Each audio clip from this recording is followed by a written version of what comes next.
Alright folks, welcome back to the Don's channel. I am the Donfather and this is hashtag AFL Car Chat. I'm now going to be reviewing the Gold Coast Suns versus the Crows. This is the 21st of June 2020. Obviously Sunday's fixtures at the Metricon. Round 3 in the 2020 AFL calendar. And wow, what a game it was. All I'll say is, before we start, for the second week in a row, we are the mighty Gold Coast Suns.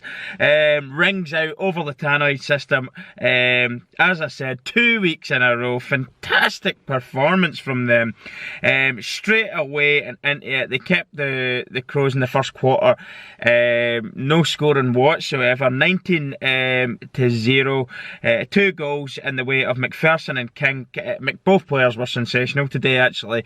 King is definitely somebody who is going to impress in the next few years. I can see a lot of goals coming from this player, and likewise McPherson, another player that was mighty today. Really good.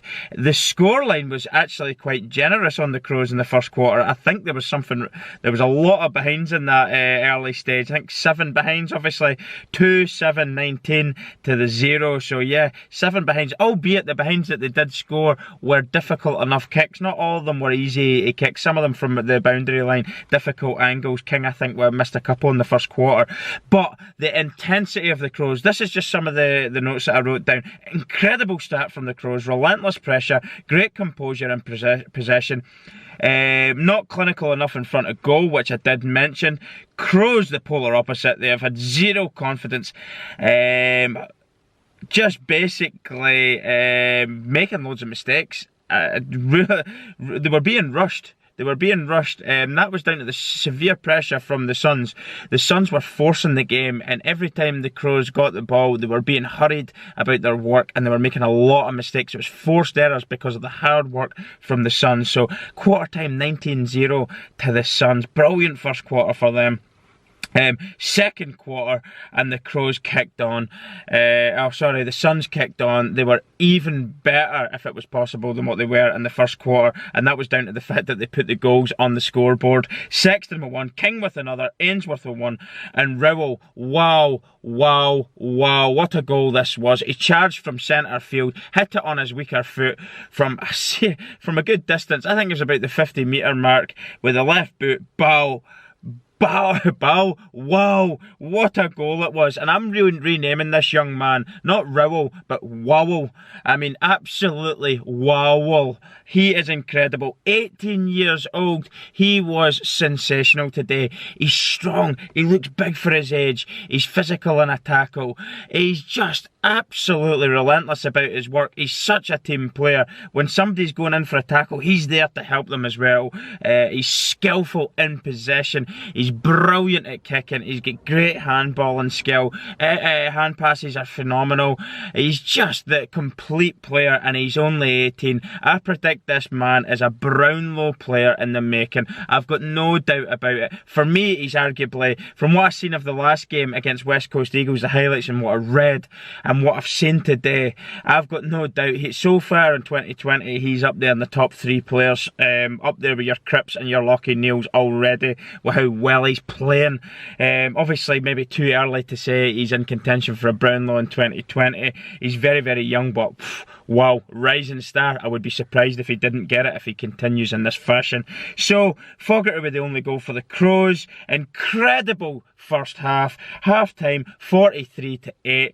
1 goal and 1 behind for the Crows in the first half. Absolutely abysmal. I mean, I don't want to harp on about how bad they were, because they were very bad, but I do want to give serious credit to the Suns, because do you know what? They were relentless about their work. Superb in possession, superb out of possession, just hunting in packs, not giving the Crows a chance. Their senior players, where were they today? This is a club that's going from bad to worse, I believe, and I feel like it could.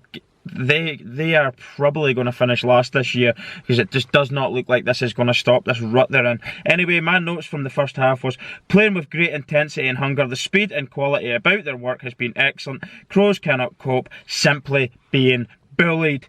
Third quarter then, again, absolutely phenomenal. They've managed to keep the Crows down to just 2 behinds, only scoring 2 measly points in this quarter for the Crows. King with another goal. I think that at this stage that was his 3rd of the game. McPherson with another one. Rowell with his 2nd. And Buderick, great goal as well there for him. 68-10, 58-point margin at 3/4 time. They were just relentless, and from the first 3 quarters they were relentless, very smooth in possession. Do you know what? It's all right saying they were relentless, they were intense, they were hungry, but what they did on the footy needs commended as well. They played like a team of superstars today. That's 2 weeks in a row now they've played some really, really lovely stuff. So you have to give credit for that, as well as how much pressure they're putting on teams. They're not just wasting the possession when they get it. They're absolutely ruthless on the attack. 3 passes and they're up into the forward 50. With a goal scoring opportunity. So as I said, 3/4 time it finished, what was it, I've just turned the page, I think it was 68-10. Crows then, fourth quarter, sorry, they managed to get back into it a little bit. I mean, it was too little too late. Keys inspired a bit of a comeback. Tex Walker with the other, and Crocker with another. Miller, who I thought was in out for a good shout for best on ground, but I never gave it to him. I think he could probably consider himself slightly unfortunate that I've not gave it to him, because he was outstanding. See, when he was on the footy, driving forward at pace, he's very, very quick. The stuff that he did was fantastic to watch today, but he just misses out on my best on ground today anyway. So Miller with 1 and Weller with the other for the Suns. It finished 82-29. So then for my best on ground, as I've already said, Rowell, but I'm renaming him Wowell because he's 18, and listen to this for stats: 20 disposals, right? 10 kicks, 10 handballs, 1 mark, 10 tackles, 2 goals. He's chipping in with goals as well. The guy is just a sensation, and 2 behinds. All in all, fantastic game of footy to watch. I think the Suns are... Do you know something? I'm absolutely loving this newfound confidence and skill and ability that they've got right now. I really would love to see them get their first ever top 8 finish this year in their history. Obviously, their 10-year young team, but in their 10-year history, they've never made it to the top 8. I would love to see it happen. And do you know what? This is a short year with short quarters. As I've said in other videos, there's really no reason why, if you can't start games really well, get out of the blocks sharpish in some of these games and get the points on the board early, you can't get wins and you can't get yourself in contention for the top 8. It's a year where the top teams are struggling to get going. The short quarter, so if they do fall behind, they're struggling to close the gaps in the game. All I'll say is, for the teams like the Gold Coast, keep doing what you're doing, keep playing with the same energy, hunger and desire, keep up the quality. The fast handballing game was tremendous. The deliberate kicks to men, unwasted, and not wasting your time on the footy when you're in possession, looking around you, picking out nice passes, everything was smooth and slick today. If you can keep up with that confidence and that hunger and desire, there's absolutely no reason this year why the Suns can't get themselves into the top 8 playing like that. For the Crows then, just a final word on them.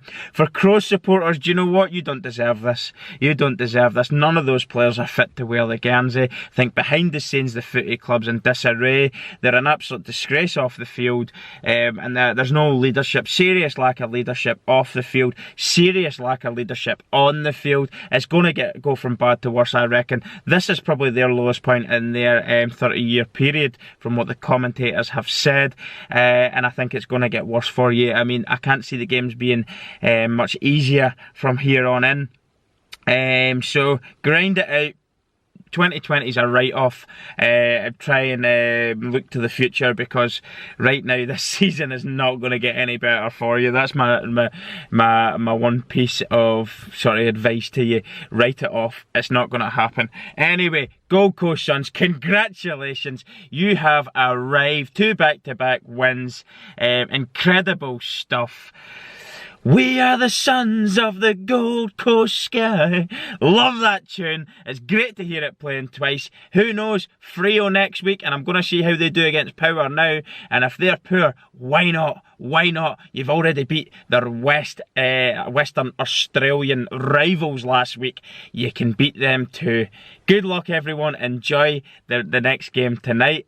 And I'll talk to you all soon. Goodbye.